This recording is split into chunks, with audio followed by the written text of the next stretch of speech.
welcome back to the Beer Ladies podcast. My name is Christina and I am your host today. I'm joined with my co-host Lisa and a very special guest who I will get to in a minute. Thank you so much for joining us today. And if you are new here, we are the Beer Ladies podcast. You can check us out on all of the socials, Twitter, Facebook, at Beer Ladies Pod, and of course, wherever you get your podcasts. Now we have a really special guest today. So we have Liz Garibay from the Chicago Brewseum, and I can't wait to get into the interview. But before we do that, we're going to ask the proverbial question. What are you drinking, or what beer have you brought us today? So I'm going to start with Lisa. What are you drinking? So I have the Hope Pass If You Can Pale Ale. We love Hope. These guys are right here in Dublin, and I picked this one tonight because they do a really nice job of getting some local folklore tied into the beers. This particular one, the Pass If You Can, is named after an alleged highwayman who may or may not have existed. But what I love is that they went off and talked to a reference librarian to get the folklore, so it's at least based in, again, sort of, proper lore. So very here for that. And I love that they're naming the beers after them. And this is just perfect go-to pale ale, right on the money. So always a fan of Hope. Amazing. And Liz, what are you drinking, or what do you have? Well, it's still daytime hours where I am. So I'm still on my black coffee here and some water. But what I did, my last beer I did drink, and the beer that is in my fridge right now is a beer called Sipes Extra Pale. It's brewed by a local brewery here in Chicago called Metropolitan Brewing. And it's a heritage brand. Sipes was once upon a time one of the biggest breweries in Chicago in the 19th century. And the great granddaughter of the original brewery founder reached out to me and wanted to revive her family's beer brand. So I helped her do some work on that, and Metropolitan makes it. So it's usually always handy for sure. It's very light, lovely, easy drinking Pilsner. Nice. Very cool. So I am not drinking tonight, but I saw this at Martin's when I was there on Saturday when it was rainy, and it's Dead Center Brewing's Seeking Sunshine Pale Ale, which just was an absolute mood that day. So I am really looking forward to drinking this, which they describe as a zesty and refreshing pale ale, which sounds like the perfect drink. And if you are familiar, it is officially spring now here in Ireland. So this is the good kind of a drink to bring in the season, I think. Here. So without further ado, Liz, can you introduce yourself and tell us a little bit about what you do and your work at the Chicago Brewseum?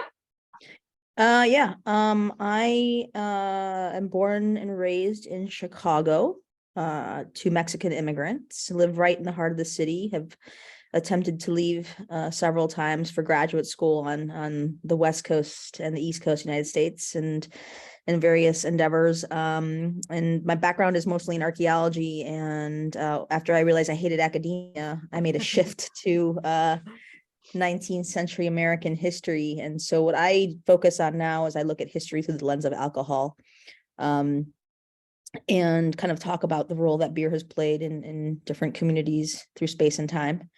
And having worked in museums since I was about 15 years old, I saw an opportunity to create a museum dedicated to the story of beer. No other sort of museums and nonprofits of that level exist. So I started working on the Brewseum, about 8 years ago. And while we don't have an actual physical location, we do have a lot of partnerships and collaborations we do with museums and alcohol makers around the world. And that's what we kind of focus on, a lot of education, but in a very fun and different way. It's amazing. And what brought you to craft beer? What brought you to beer? Well, I mean, it certainly helps that I like to drink. And I've always sort of gravitated to bars in Chicago and kind of like in, where you guys are, the sort of neighborhood bar culture is very similar to the pub culture in Ireland for sure. And there's something special, right, about just going into that space. And I've always sort of just very very much felt at home in those spaces. And for that reason, I very much felt okay going into those spaces by myself, just to have a pint and read a book. And, of course, what happens is you end up going to that same bar and become a regular. So you walk in alone, but you're certainly not alone. And that's sort of what got me into really thinking about drinking spaces as a way to talk about history, because a lot of those old timers, sitting there for 20, 30, 40 years offer quite a bit of valuable oral histories about place. And so that was my foray into it. And then I made it a little bit more formal with, research and all that other nonsense. But really what the focus started as was looking at tavern histories in the United States, and then doing some pub history actually in the UK. And then of course you go down all kinds of rabbit holes, and then there's beer and brewery history and other spirits, and fermented beverages make cameos in your work. So that's kind of where I'm at. Very cool. And you mentioned a little bit about some of like the collaborations and stuff you do with the Chicago Brewseum. Can you tell us a little bit about what the Brewseum does and what these collaborations look like? Yeah, I mean, so it's really just focused on exploring stories, and looking at how alcohol is a part of that. The thing that I learned certainly when I was in graduate school, and often as well as in museum settings, is that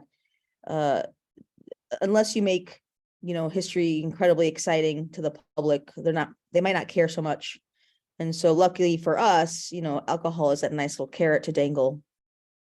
And as you start drinking, of course, a lot of those inhibitions start to go down, and so all those facts and figures, names and numbers start to be less important, but really at the core as a story. So that's what we do with the Brewseum, is we really kind of talk about history and culture, but using the connection that we all have in alcohol. So a lot of the collaborations we have done are rooted in a lot of museum work or exhibitions. We did an exhibit at a pretty well-known museum here in Chicago called the Field Museum.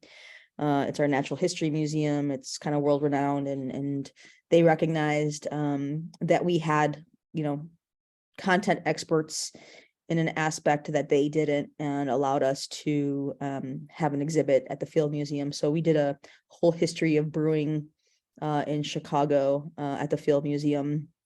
And so that was a really great collaboration for us, because obviously, we're sort of like this little guy just starting out, and you have the support of somebody massive like an entity like the Field Museum, and it kind of gives you a lot of street cred in a way. And so that led us, for example, to host what is now our annual conference, the Beer Culture Summit. It paved a way for us to do that in partnership with the Smithsonian's National Museum of American History. So it's sort of like, I always say that it's the Smithsonian is like the mothership of all museums here in the United States. And so to get that sort of partnership to host a 3-day conference that really looks at various aspects of history and culture and how alcohol is involved has been key. We do sometimes immersive experiences in other cities where we'll talk about the history and culture of that city through the alcohol makers, through the food culture, and we'll look at museums as well. So I actually just got back from Mexico City and led a 4-day excursion through the city so that people can learn about the history and culture of that place. And we visit breweries. We meet with directors of museums like the Frida Kahlo Museum. Oh, wow. And talk about her love of tequila, right, and what that meant for her creativity and her community. So we do things like that. And then lastly, it's really about sometimes making beer, right? The best way to experience a story is to use your senses, and tasting for sure is key. So we'll do a lot of collaborations with breweries and museums to talk about some aspect of history that people might not know about. So we kind of usually like to do sort of like the lesser known stories, if possible. Our last collaboration actually was a really unique one. It was a big endeavor.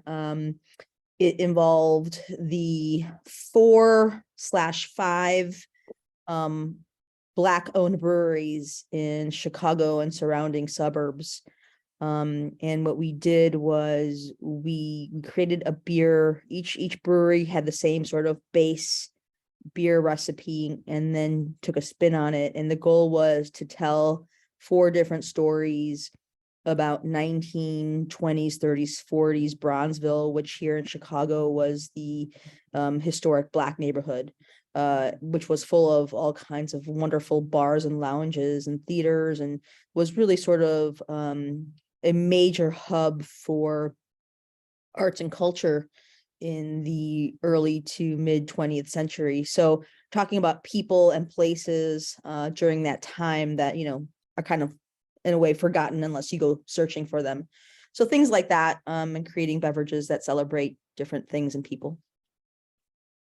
Well, that's very cool. And I think maybe for people who aren't super plugged into kind of the museum world, like I know Christina and myself have worked in that space or have been involved in that space. I think people who just sort of think of museums as, like whether it's the British Museum or the National Museum here, whether it's archaeology or one of the others, or again, some of those big ones in the States, like the Field Museum or the various Smithsonians, people think of these big buildings with massive collections, even though they only see, tiny portions of those collections. But I think there's been such a kind of upswing, if you like, in these smaller, more focused, I would say, sort of niche things, getting out there and getting their stories told, because it's about the stories, it's about the material culture, about those oral histories, and finding places to have those stories told. It's not about this big, sort of monolithic building, if you like. So I think that's a great example of how you're able to get out there and, tell those stories in the community, not just in, a building that maybe people see, as they're walking by. And I think that's I'd love to see more people get out of that mindset of the museum is this one place I go and,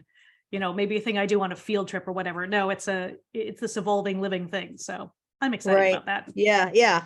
It is interesting to sort of get super specific about something and be able to sort of go deeper, right? I know we go to all these wonderful museums around the world and it's just so massive and overwhelming. You're like, you don't even know, which direction to start in. Definitely. Very cool. So I'm going to actually ask you about Viva La Frida, which was your collaboration beer about the life of Frida Kahlo. And I want to know more about that. Very cool. Yeah. Again, so that was sort of a fun collab we did with there's a phenomenal museum here in Chicago called the National Museum of Mexican Art. They've been around for years, and they started as this amazing community museum and have evolved, and they're getting these massive grants from millions and millions of dollars, and it's fantastic to see sort of what they've become, and I've been a big fan for a long time, and I've done a lot of work with them via the Brewseum and outside of the Brewseum. So actually they are the organization that we co-host our trips to Mexico City with, to make sure we have a lot of extra content experts. So when we were sitting around planning a few different things in the past, what came up was that the museum was going to host an exhibition about sort of these newly discovered Frida Kahlo photographs. And they were newly discovered because it's one of those situations where they're sort of like found in a box and it's like, what is this? And so the Frida Kahlo Museum in Mexico City, this is where that went down. And so they were lending copies of those images to the National Museum of Mexican Art for an exhibition here. And so when I learned about this exhibition, I thought, oh man, this is a great opportunity to do something together. And so we decided on a beer. And the goal was that, Frida Kahlo is an internationally recognized name, right? Figure. And so what we wanted to do was create a beer that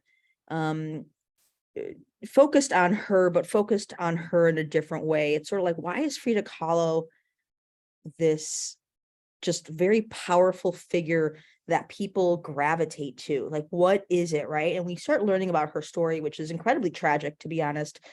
She had a really horrible accident when she was young, and it kind of changed her whole life, and she was in a lot of pain because of it. But she was also just, unapologetically honest and direct, and she was who she was. And thinking about the kind of community she created.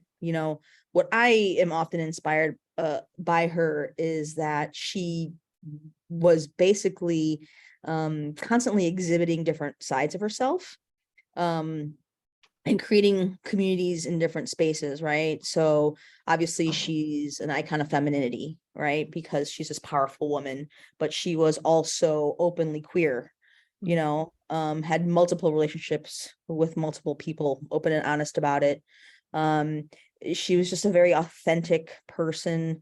Again, if you know her story, it's a story of triumph, right? Obviously, there's an arts community that she's working with. She loved communists, openly loved communists, and hosted a lot of these folks at her house in Mexico City. And so I think that the fact that she just connected so tightly to so many different kinds of communities, but also if you think about it, this is like the 1920s, right? Like this is 100 years ago. And so for her to be so open and honest about who she was at that time is a little bit remarkable. And so I think that for us as a modern audience, if we look back on her life, it's sort of like, wow, man, this woman is just like a force of nature. And I think she inspires a lot of people. But because she connected to all these different communities, I like to say that we all connect to Frida because there's a little bit of Frida in all of us, right? And so that was sort of the goal with the beer, with making something that kind of celebrated that aspect of who she was, and celebrating ourselves, really, And so in terms of the beer itself, we always try to be as authentic as possible in everything that we do, and be really thoughtful about it. So like I said, my parents are from Mexico City. So I'm first generation Mexican, daughter of immigrants. The National Museum of Mexican Art, founded by Latinos, right, focuses on Latino art and culture. And so we really wanted to have a brewery that had that connection as well. And so there's a great little brewery here in Chicago called Casa Humilde, which means humble house in Spanish. And it's owned by two Latino brothers. Their grandparents actually were immigrants from a different part of Mexico. And so we thought that, here you have three entities coming together that all have tried and true Latino roots to make this beverage, right? So it's genuine. It's our story too, from our history and heritage. And then thinking about that further, and thinking about Frida Kahlo, this sort of like beacon of light that she was, we wanted to take some of those very vibrant colors in Mexican culture. And so, and also an ingredient that was very much a part of our culture as well. And so we went with hibiscus, and we created this hibiscus ale that, a hibiscus lager, a hibiscus and lime lager that is just this beautiful bright pink red color, and it's just unbelievably delicious. And so, you make these things, right? And you trust the brewers that they're going to make good beer. We definitely try to work with breweries that we know will make good beer. And, what we do is we sit down and have these conversations, and then we kind of say, hey, that's it. Go make something, right? And then we'll do some tastings and agree on something. And Javi and Jose, who run Casa Humilde, really hit it out of the park. And you have these sort of like, I don't know, one-off collaborations, and just see how they do, and you create an event and blah blah blah. But this is an example of one of our collab beers doing so well. I think not just because of the story, but how delicious this beer is, that now it's available year round. So when you guys come visit in Chicago, we'll have to get you some Viva la Frida. Oh my gosh, that sounds amazing. I love how experiential it is too. It's not just about seeing something and taking it in. You're drinking something, you're engaging with, not just, a one-way thing. I love how it's a whole bigger thing. You're not just looking at something and maybe reading a little bit of something. It's much more of it's more of an experience. That's very cool. Yeah, for sure. Absolutely. Sounds amazing. Yeah. So cool. And you mentioned a little bit about the Beer Culture Summit. I wondered if you could talk a little bit more about that, and talk about some of the people that have spoken there, and sort of what you envision for the future. I'm pointing at Christina for those who are just listening. Yeah. Well, I will, we had to tell people, full transparency, right? When I built the Brewseum, I really wanted to include so many different kinds of people. And we have a board of directors like any nonprofit has, and those are very much local folks made up of the museum industry, historians, beer industry, all of the above. And then we have a national advisory board that is obviously more of folks doing amazing things around our country. And then we have another group called the League of Historians, which are people from all over the world actively engaged in beer history. Because, you know, the one thing no one told me when I started a nonprofit is that I was going to be unable to do as much research as I used to do Yeah. because I have to run this organization. So the League of Historians are definitely that group of experts. And like I said, full transparency, Christina is our League of Historians. So she speaks often at the Beer Culture Summit because that's what we ask them to do.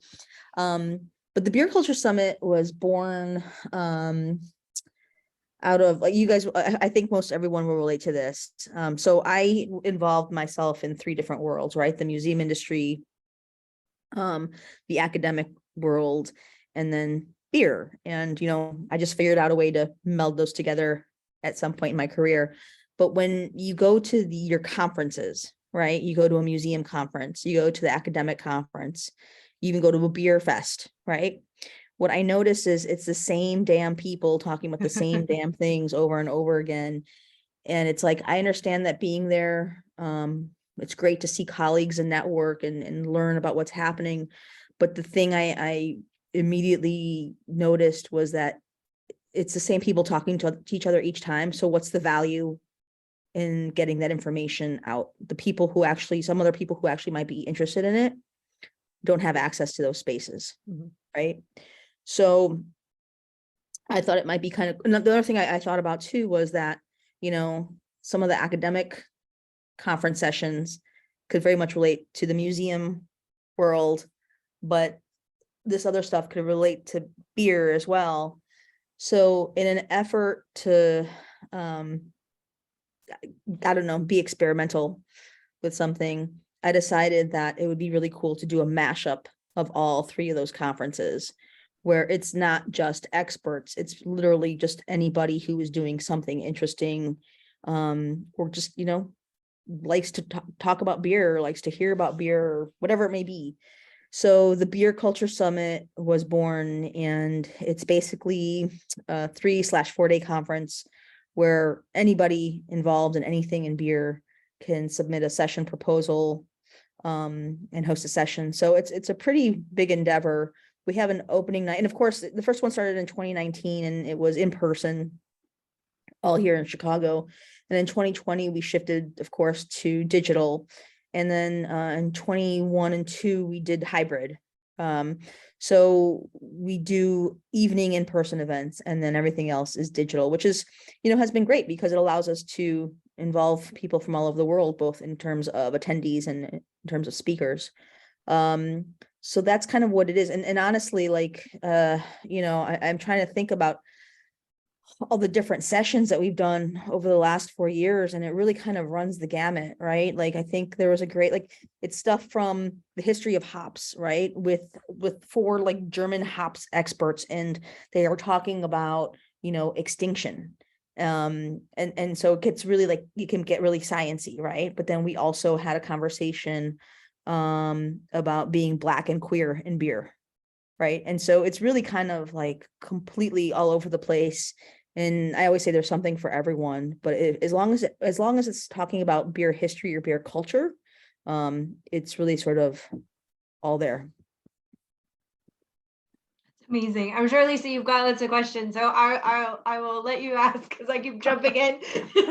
No, it's great. And I was, as you were saying that, I was just thinking how I've had that same conversation with people in my day job line of work, where it's the same thing. We go to conferences, it's the same 10 or 15 people talking, and we don't want to say anything bad about it because we are some of those same 10 and 15 people, and it's good for us, but we also recognize we need more diversity of thought. You need to get more people in, more people with varied experiences, with, you know, different backgrounds. And, you know, it's always going to be better to just, you know, have a broader representation. But yeah, no, I think it's fascinating. And again, I think what I'd like to find out a little bit more about is, I know, you know, you're doing these collaborations.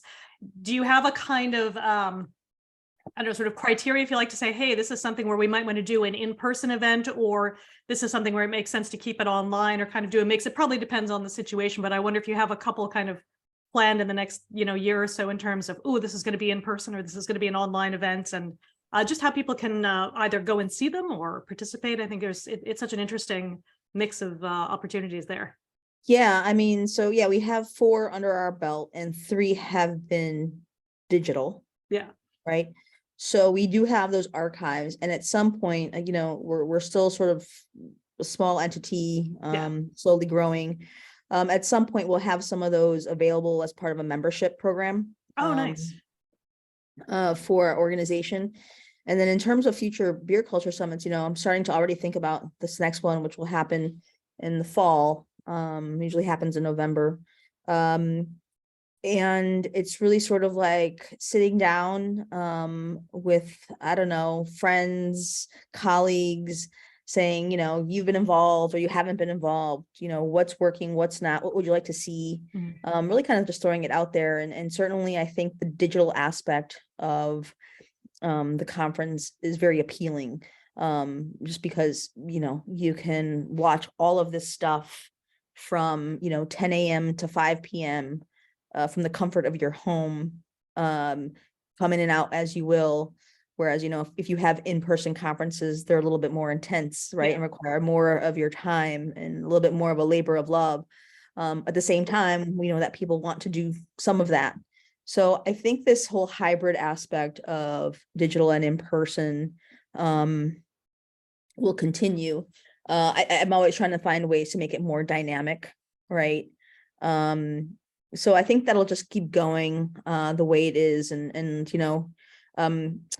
we always like to make sure we feature, again, lesser known narratives, very committed to a lot of diversity in our presentations and our organization. So if there are people, in the middle of nowhere doing some XYZ work, I always say, please reach out and let us know, because I don't know, and if you let us know, I would love to hear about it so that we know you exist, and hopefully share what you're doing with the rest of the world. And that can be someone who literally is doing research, or someone who's just making beer, or someone who is talking to communities about beer, whatever it may be. Definitely open to whatever it is.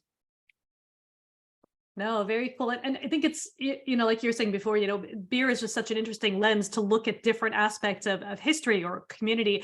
What would you say have been maybe some of the one or two maybe sort of surprising stories you've been able to tell just through that lens? I'm curious if any kind of stand out to you, or if it's just kind of all, you're like, wow, it's all great. I mean, it's obviously all interesting, but it's not so much, I don't know, maybe it's, the way to put it is that it's not so much the stories, but it's like the impact that the summit, like the forum it's become. Yeah. Like the one thing that I was shocked about, 2 years ago, there was a session. I don't know if you guys know Ruveni on Twitter. Yeah. Amethyst Heels. Ruveni submitted a session proposal called "Where Are All the South Asians in Beer?" Yeah. And her proposal was like, look, there are over 5 million people of South Asian heritage in the United States alone, right?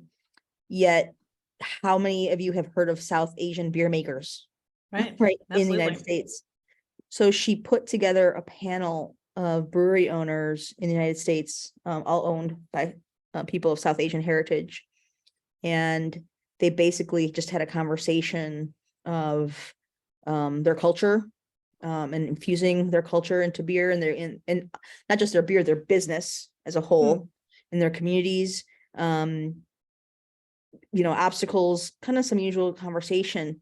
And that was just really eye-opening to me, because, I had never known about these different breweries. But I think the most important part for me was, and sort of shocking part, was when they all said, and Ruveni said this, it was the first ever panel on South Asians in beer ever in any beer industry. Oh, wow. Something. Wow. Right. And so I was shocked because I'm like, this is 2021 at that Right. point. How is this possible? And also very humbled and honored that, the Beer Culture Summit, the Brewseum, could host this. And so I think that the biggest surprise to me is that people have come to look at this organization as that sort of entity for everyone. And that the summit has become a forum for these opportunities. So I think that's the biggest sort of like, eye opener. Yeah. my Oh, end. absolutely. No, that's amazing. And yet, and that is shocking. You think, why would that have not already happened either in Mhm. India or the UK or, For sure. you think there's plenty of opportunity, but, fortunately Right. you're able to create that opportunity and, give people a space for those voices, which hopefully will just continue to grow. Oh my God, that's amazing. Yeah, you think 2021, wow. Like, okay. I know. Right. I mean, it's always, every year there's always some sort of a surprising, Yeah.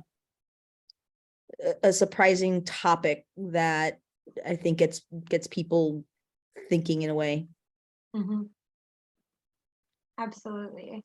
So I know that the Brewseum, you organize trips to different countries, sort of like beer culture trips. Can you talk a little bit about those? Because that is a life goal of mine to make it on one of these trips. Well, Definitely. I'm eyeing Ireland Yes. for a future Brewseum trip. Make that happen. Yeah. A lot of that was, so before I started the Brewseum, again, I had worked in museums for most of my life, and I started doing all of my alcohol research, and I started to infuse my research into the museum world. So this was like 2006 and 7. And at that point, and I'm not sure about, I feel like, the United States is always a bazillion years behind everybody else in terms of just thoughtful thinking to anything. So in 2006, when I started a program at the local museum here, the Chicago History Museum, the idea was to take people to different bars and talk about history and talk about the history of that neighborhood through the bars. That's how my research started. And when I proposed that idea, my bosses thought I was nuts. Right? Like, wait a minute, you want to take people drinking? And I'm like, yes, I sure do. But we're going to talk about stuff. And amazingly, they said, all right, we'll give you a trial period. Right. And so I put together 3 topics, 3 neighborhoods, and put the 3 tours out to the world. And they sold out each in about a week. Oh, wow. Right. Now, for the Chicago History Museum to do anything, to sell anything out, was unheard of. Right. So the fact that these went like crazy was sort of an interesting thing. And so then they allowed me to keep doing things and do other things. And the funny thing that I realized is that is 2006, right? It's like 15 years ago or so, 17 years ago, museums and alcohol were complete taboo in this country, like the combination of it, right? I was often criticized that I was trying to dumb down history, that I was just trying to have an excuse to go drink on the job, and the funny thing is I actually never had I didn't even have a beer until the very end. Yeah. When I was working. Anyway, so it was a kind of a battle, and as the museum let me do more and more, what of course happened was a few years later, other museums started doing things related around alcohol, and now it's like, hey, Thursday night at XYZ museum, come and drink all the things and walk around the space, right? There's not even anything like real programming to it. Right. So that sort of, I think, helped me sort of for the next path. And this is a very long way to tell you how I got to doing these trips. I ended up leaving the museum, 10 years ago now. And I started doing a lot of consulting for other museums and for alcohol makers in a variety of different ways. And one of the things that, the reason this whole thing got started was because I do love to drink, and I love to drink in different spaces. And often that involves travel, right? I want to go to, the other drinking establishments all over the world.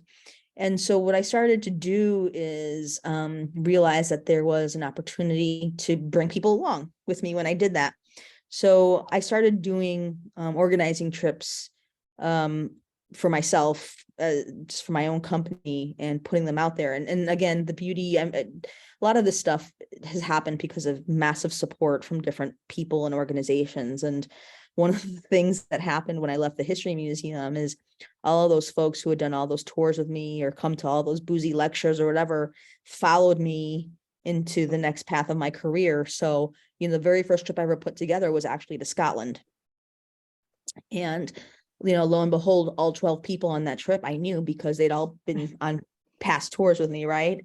And they just trusted me to do this stuff. So that's kind of how it happened here and there. And of course, with the Brewseum, I just have married a lot of my past experiences into what I do with the Brewseum because there's so much overlap. So yeah, the goal is really to just, obviously, people want to go experience certain things when they go to certain cities, right? But the goal is to work with a lot of local experts, people whom I know, right? Not just some random person I find on, TripAdvisor, right? This is more about like, hey, I know Christina does these awesome walking tours in Dublin, right? She's the expert. She's going to do this for us.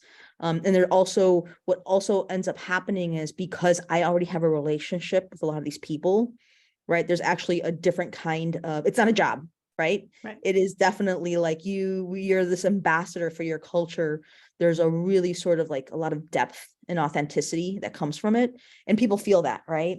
So I work with all of my networks to create these different experiences. And again, while drinking and a beverage is sort of the anchor of a lot of these, it's really about education, right? And so the whole goal is to give people experiences that they might not be able to do just by showing up to those countries, those cities on their own. And then having them walk away, like understanding that place a little bit better, and also, having a great appreciation for it. So they go on and tell people, hey, go visit this country, go visit this city, because there's so much to see and learn. So that's kind of the goal of the trips, and certainly a way now with the Brewseum to, we've, again, so much support from people all over the world, so that if we can sort of bring ourselves or bring people to those spaces and have them meet people like you all, right? That's just a completely different experience and allows us to also get into different markets and have other people learn about us. Amazing. And so you've done Scotland, what other places have you gone, or what places do you want to go to? Let's see, I've done Scotland, I've done Austria, I've done northern Spain, and then we've done a lot of US cities, New Orleans, Boston, Milwaukee, the great city of Milwaukee. We're working on Portland, Maine right now. Where again, right, those are what's going to happen is, I think the big brewery here in the United States out of Portland, Maine is Allagash.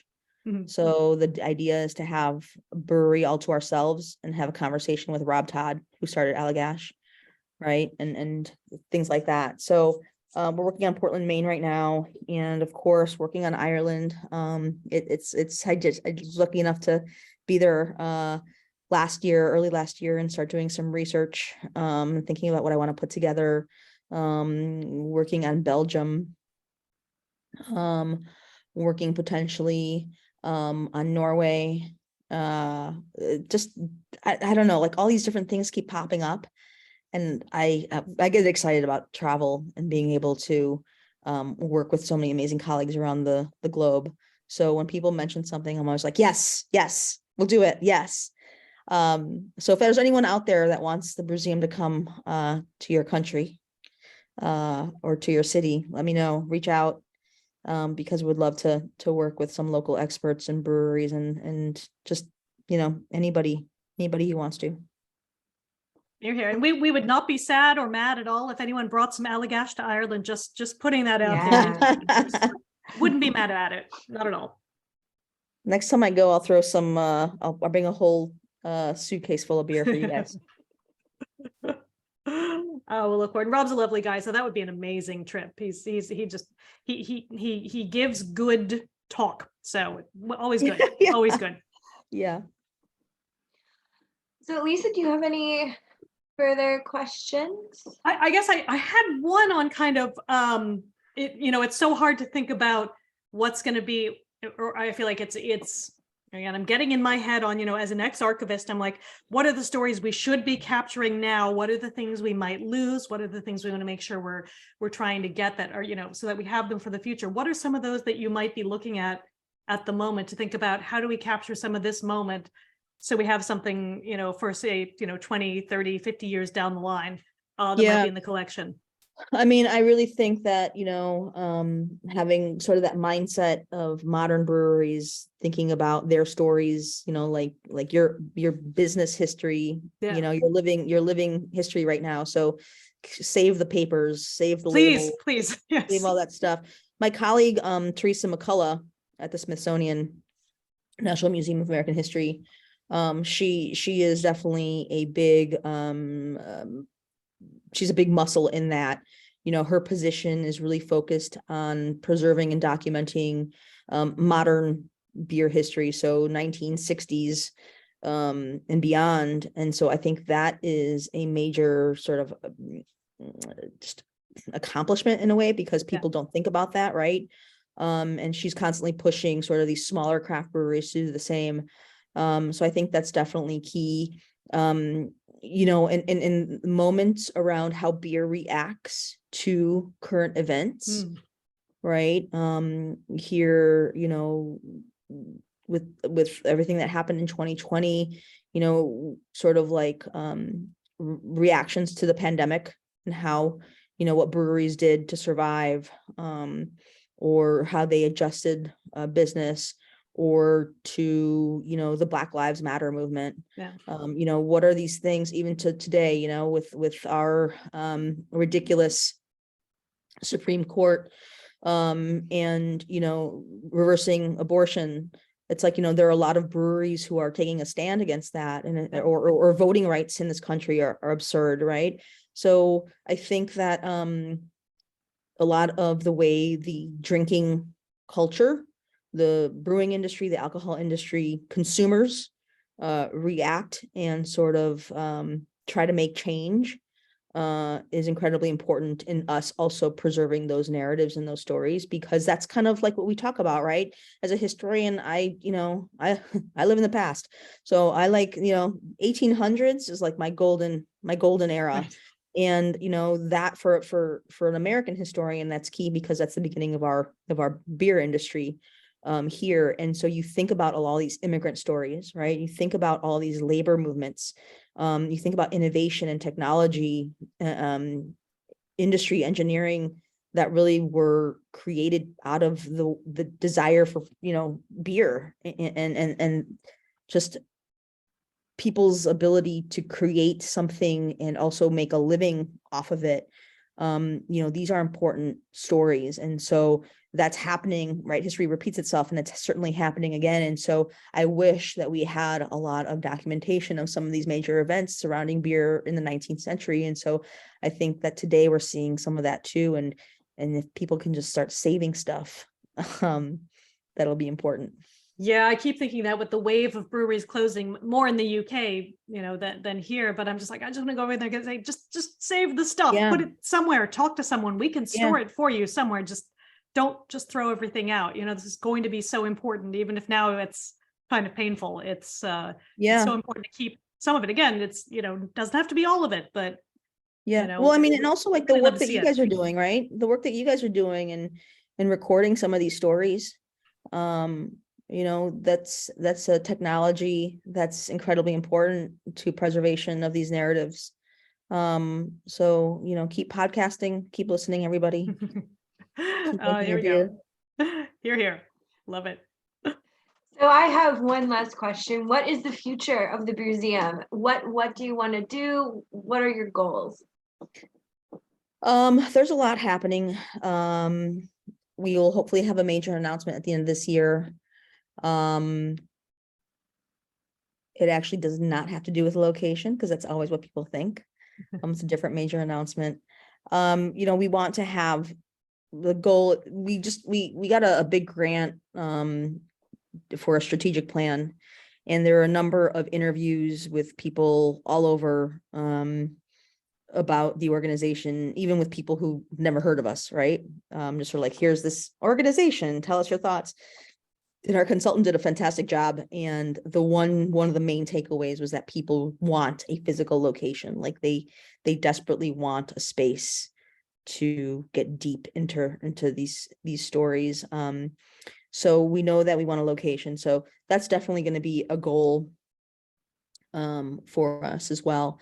But, I want to continue to grow our partnerships and collaborations. We thrive. That's really kind of our base, is that we can't do this alone. We don't want to do it alone. And so continue to build partnerships and collaborations with museums and other nonprofits and other alcohol makers around the world to tell these stories. We want to, make the Beer Culture Summit, at some point, one of the biggest events ever. You see a lot of these beer events and a lot of these just conferences of sorts, and I feel like the Beer Culture Summit can be that at some point as we continue to grow it and make it bigger and better. We just want to keep kind of doing what we're doing, but just make sure we get more people involved and aware of what our work means.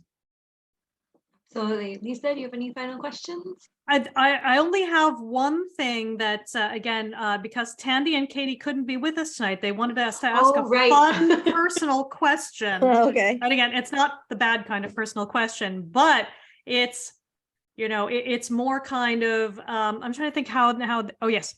What kind of beer would you be if you had to be one? Ooh. So pick a style, and it could just be today. It may change. Man. But we can blame them. They're not here today. So yeah, it's a question we ask ourselves a lot of times after a couple of pints. I'm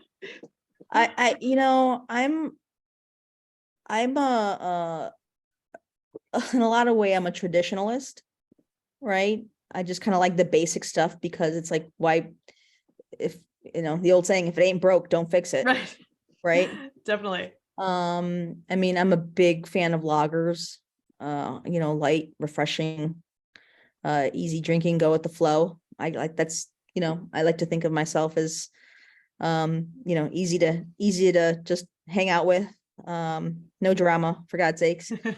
At the same time, I love a really good pale ale, just a really good ale. I like milds, I like bitters. So something just honestly, if I had to pick something, I would just say, think of a basic ale or lager that's historically brewed, and I'll probably go that route for sure. Oh, I love that. Awesome. So thank you, Liz, so much for joining us today. We really appreciate this. It's been absolutely incredible. I've learned so much, and I literally bucket list to make it on one of these beer trips. Besides Ireland. Yeah. So again, thank you so much for coming. We really appreciate it. And thank you to everyone listening. And again, make sure to check us out on our socials. And so thank you so much for listening. Goodbye. Bye. Thanks for having me. Appreciate it.